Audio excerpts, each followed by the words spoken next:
മിശിഹായിൽ ഏറ്റവും സ്നേഹം നിറഞ്ഞവരെ, വിശുദ്ധ മത്തായിയുടെ സുവിശേഷം 6-ാം അധ്യായം 19 മുതൽ 24 വരെയാണ് ഇന്നത്തെ നമ്മുടെ ധ്യാന വിഷയം. ആത്മീയ ജീവിതത്തിൽ ഒരു ബാലൻസിങ് കൊണ്ടുവരാൻ ശ്രമിക്കുന്നവരാണ് നമ്മളെല്ലാവരും.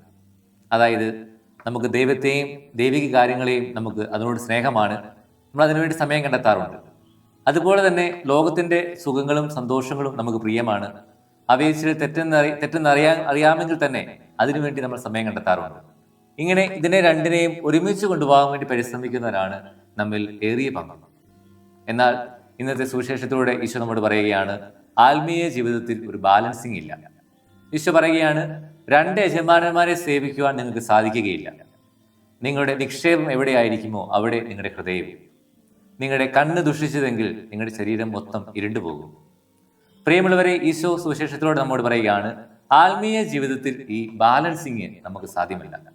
ദൈവത്തെക്കാൾ ഉപരിയായി മറ്റൊന്നിനെയും സ്നേഹിക്കുവാനോ മറ്റൊന്നിനും പരിഗണന കൊടുക്കുവാനോ നമുക്ക് ഒരിക്കലും കഴിയുകയില്ല. അങ്ങനെ കഴിഞ്ഞാൽ അത് നമ്മുടെ ആത്മീയ ജീവിതത്തിന്റെ അവസാനമാണ് എന്ന് സുവിശേഷത്തിലൂടെ ഈശോ നമ്മോട് പറയുകയാണ്.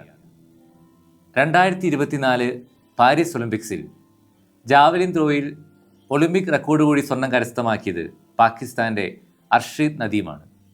എന്നാൽ ഈ കഴിഞ്ഞ മാസം അവസാനിച്ച കോമൺവെൽത്ത് ഗെയിംസിൽ ഇദ്ദേഹത്തിൻ്റെ സ്ഥാനം 8ാമതായിരുന്നു, ഏറ്റവും അവസാനമായിരുന്നു.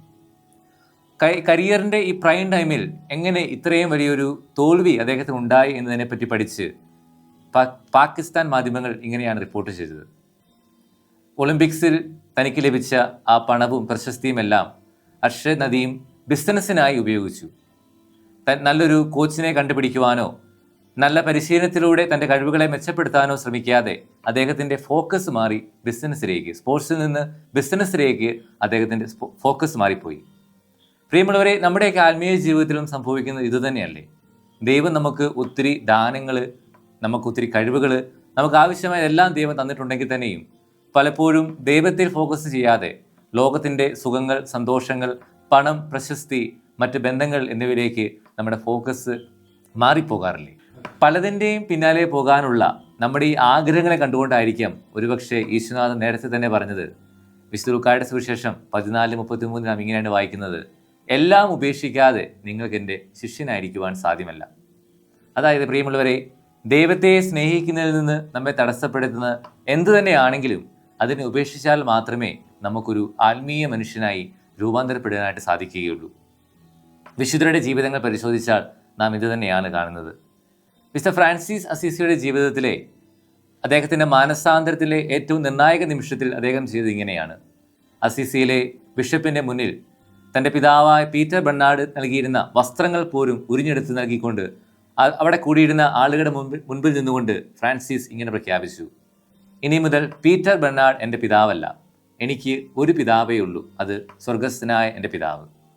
അതുപോലെ തന്നെ അൽഫോൺസാമയുടെ ജീവിതത്തിലും ഇതുപോലൊരു സംഭവം നമ്മൾ കാണുന്നുണ്ട്.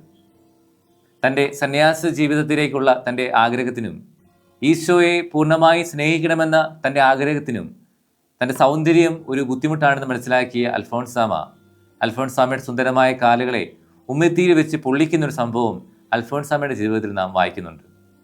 പ്രിയമുള്ളവരെ, ദൈവത്തെ സ്നേഹിക്കുന്നതിൽ, ദൈവത്തെ പിന്തുടരുന്നതിൽ നമ്മെ തടസ്സപ്പെടുത്തുന്നത് എന്തു തന്നെയാണെങ്കിലും അതിനെ പൂർണ്ണമായി ഉപേക്ഷിക്കുമ്പോഴാണ് നമ്മിലൊരു വിശുദ്ധൻ അല്ലെ വിശുദ്ധി രൂപപ്പെടുന്നത്.